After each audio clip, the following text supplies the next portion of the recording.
Честито прво финале на Лига шампиони. Прво полувреме не беше добар поволен резултатот за Вардар. Што се случи во второто?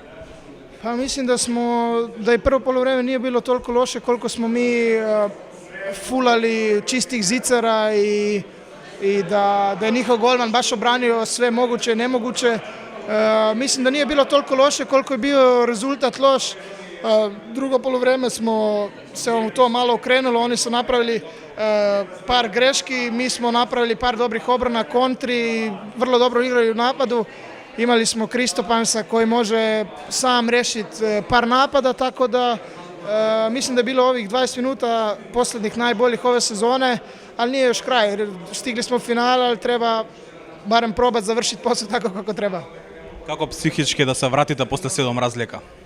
Pa vidite, mi smo takva grupa momaka koja se nikad ne predaje. Znači, dobro, loše igramo do kraja, dok nije na semaforu 60-0-0, mi grizemo, mi pravimo sve. Znači, stvarno to je karakter ekipe, teško bi se bilo koja ekipa ovako vratila kako smo se mi i da mi ćemo probati ići do kraja i mislim da imamo šanse.